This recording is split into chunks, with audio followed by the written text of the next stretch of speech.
여러분을 축복해 주실 줄로 믿습니다. 아멘. 오늘 저는 야훼가 보호하시는 나라 이런 제목으로 잠시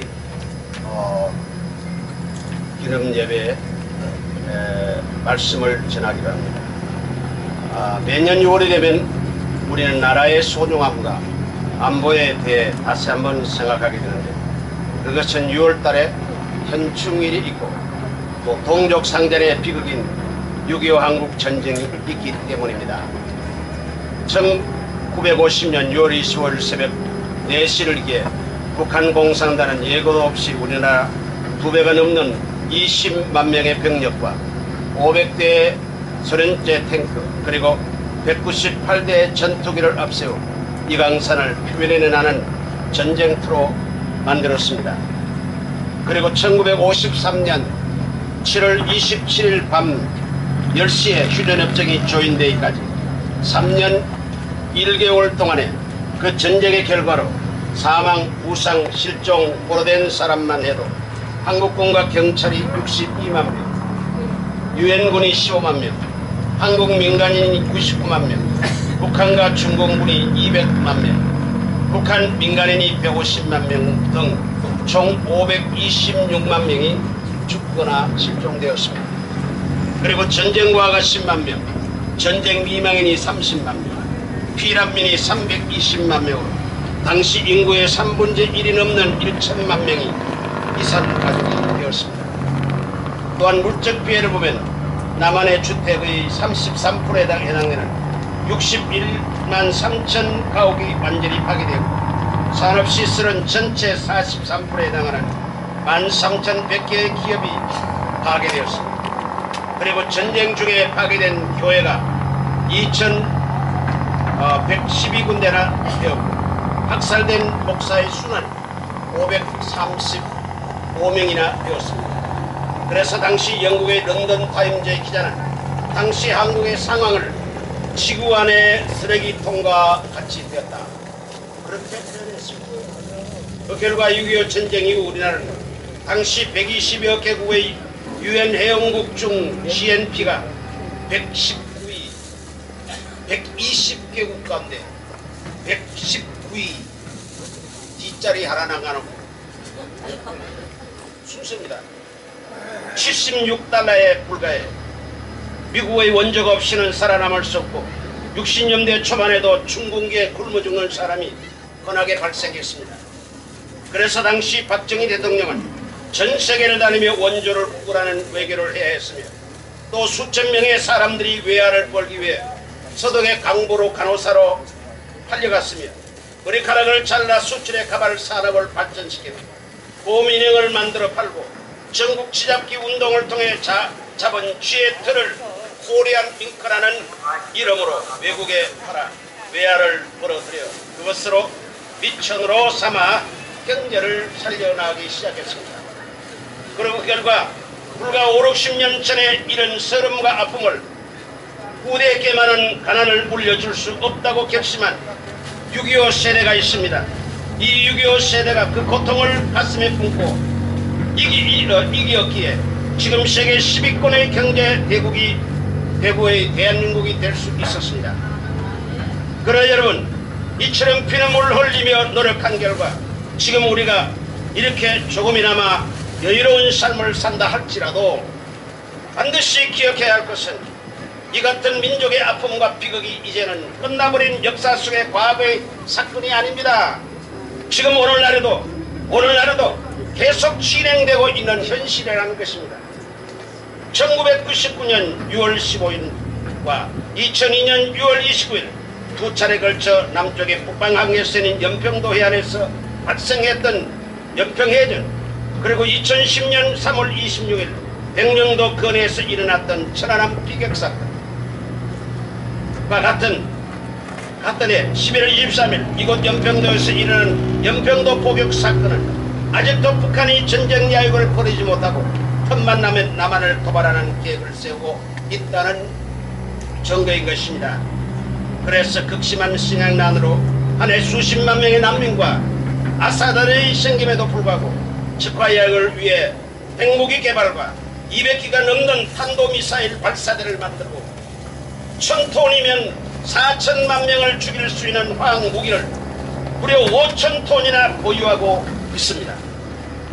그런데 이런 상황에서 더 심각한 문제는 이런 국가 안보의 위기의 상황에서 우리나라의 6.25를 기억하는 세대는 제 10%밖에 되지 않고 또 점차 그 숫자가 줄어들면서 6.25를 경험하지 못하고 오히려 북한을 통제하고 찬양할 뿐만 아니라 심지어 종북 좌파의 정치 세력까지 국회 진출해 수많은 젊은이들과 국민들의 안보의식과 역사관을 흔들고 있다는 것입니다. 며칠 전 조선일보에 실린 글을 보면 6.25 남침의 근본 원인은 싸울 준비는 안 돼 있으면서도 평양에서 점심 먹고 시내주에서 저녁 먹는다는 우리 남한의 지도층의 허풍과 무능이 있었다는 것입니다. 그리고 국민의 생존을 외면하고 정파 싸움에 정신이 팔려있던 정치권, 또 나라의 안보 위기를 남의 일처럼 수수방관했던 국민들의 안일한 안보 의식 때문이었다고 한 것입니다. 김일성을 남한의 적과 야욕을 일으키려고 광분할 때 남한이 일조를 했다. 그러므로 이제 우리는 이 땅의 제2의 6.25 그리고 천안함 피격 사건과 연평도 포격 사건 같은 국간의 도발을 막기 위해서는 튼튼한 국방을 국가 정책의 최우선에 두고 또 안보 문제에 대해서는 여야가 정당과 정파를 떠나 힘을 모아 하나가 되어야 하는 것입니다. 믿으시면 아멘 하십시오.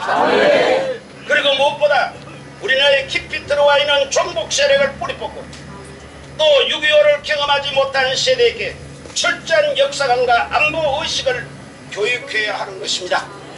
여러분 동감하시면 아멘 하시기 바랍니다. 여러분 로마 시대의 유물을 보면 그 중에서도 가장 잘 보존되고 있는 발견되는 기름주화가 있습니다. 그 주화는 주 70년 로마가 유대나라를 정복하고 그 기름으로 로마시에 개선문을 세우고 만든 기름주화입니다.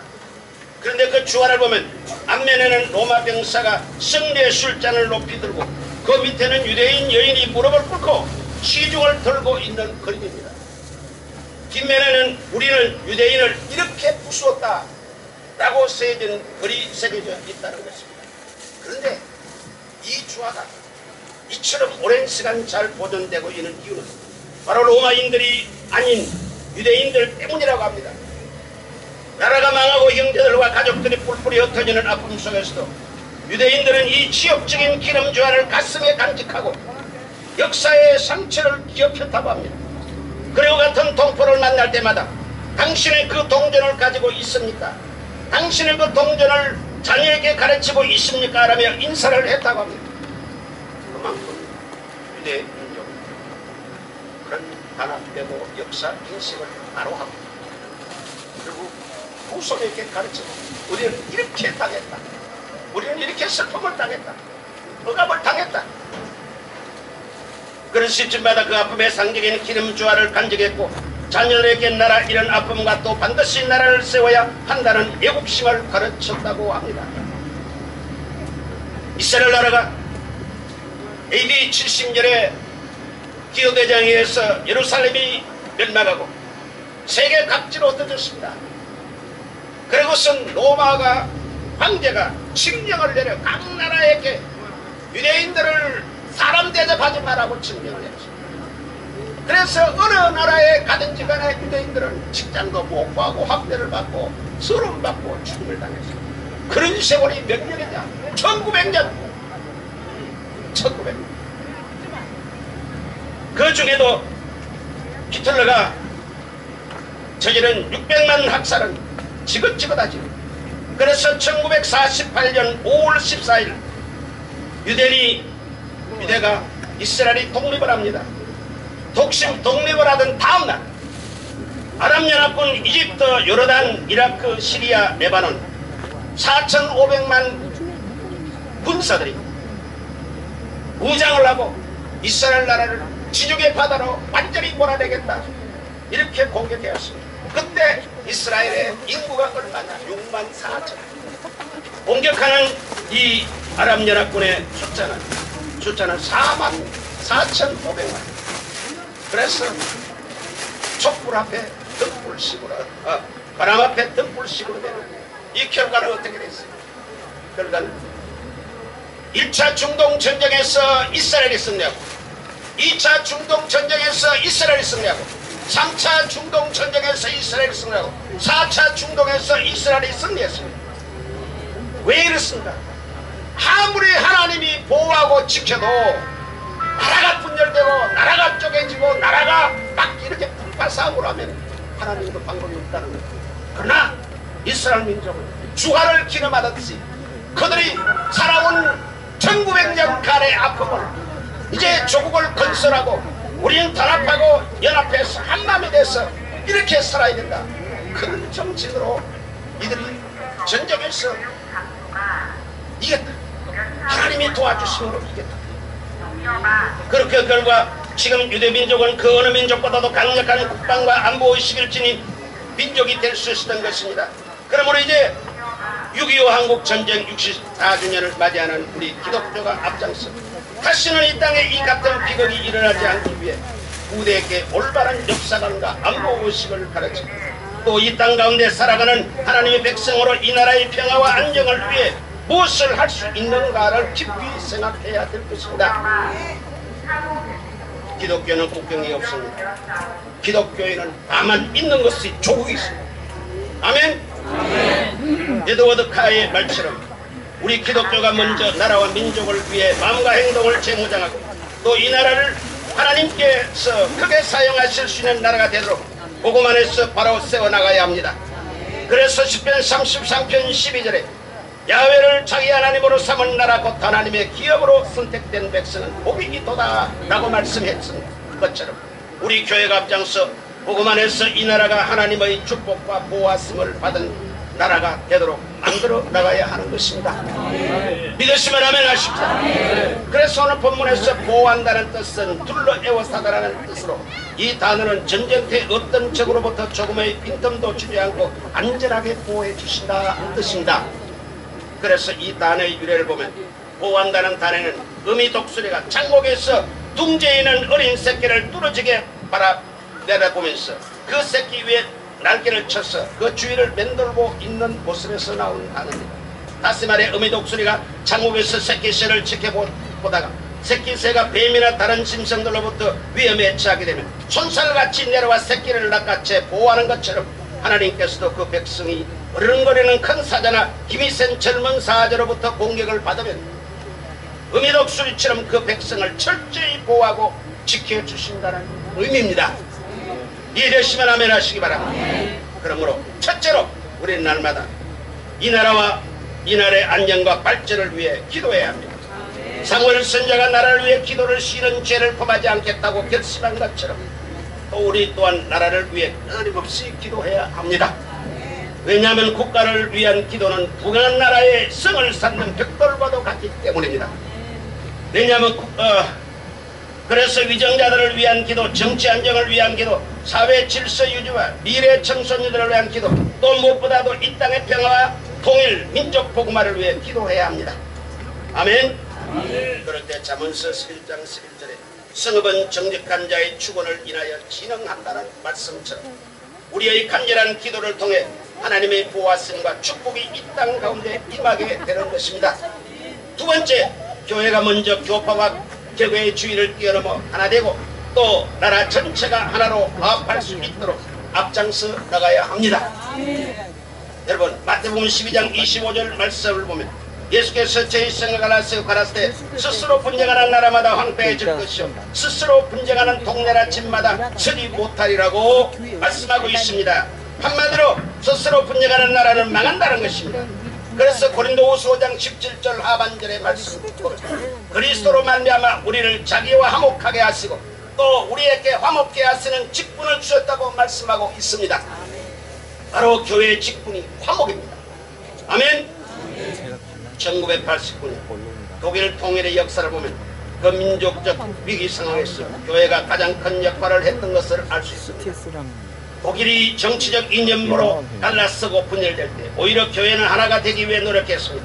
그래서 독일 교회는 내 손으로 둘이 하나가 되리라는 에스겔서 37장 17절 말씀을 성령이 주신 민족 메시지로 여기고 교회가 먼저 연합하고 화합에 앞장섰고 분열되고 탄압을 받던 동독의 교회들까지 감사하고 지원했습니다. 그리고 그 결과 1989년 베를린 장벽이 무너지자 한 달 전 서독의 교회와 연합을 하던 동독 지역의 라이프치히에 있는 교인들이 촛불을 들고 교회에 모이기 시작했고 점차 동서독의 모든 교회에서 성도들이 연합하여 촛불 행진을 하며 기도하기 시작했습니다. 이 간절한 기도가 베를린 장벽을 무너뜨린 통일 독일을 이루는 커다란 밑거름이 되었던 것이냐. 그러므로 여러분, 우리는 분단의 아픔이 시작된 6월 25일 한국전쟁의 64주년을 맞이하는 이날 한국교회가 먼저 교회와 사회의 화합과 평화를 위해 기도하고 노력해 나가야 할 것입니다. 오늘의 말씀처럼 우리 대한민국이 하나님께서 보호하시는 나라로서 점장차 평화 통일을 이루고 부강한 나라가 되어 하나님의 큰 사명을 감당할 수 있는 나라가 될 수 있도록 나라를 위해 기도하고 헌신하는 애국교회, 애국성도가 되어야 될 줄 믿습니다. 여러분 같이 동의하시면 아멘 하시기 바랍니다. 그러므로 6.25 한국전쟁 64주년을 맞이하여 오늘 이 자리에 함께 예배드리는 여러분 모두는 우리 대한민국의 하나님께서 보호하시는 나라로서 큰 사명을 감당할 수 있도록 투철한 안보의식 속에서 항상 교회와 나라를 위해 기도하고 헌신하는 하나님의 은혜와 보호를 받는 축복의 성도가 되시기를 주의 이름으로 축원합니다. 기도하겠습니다.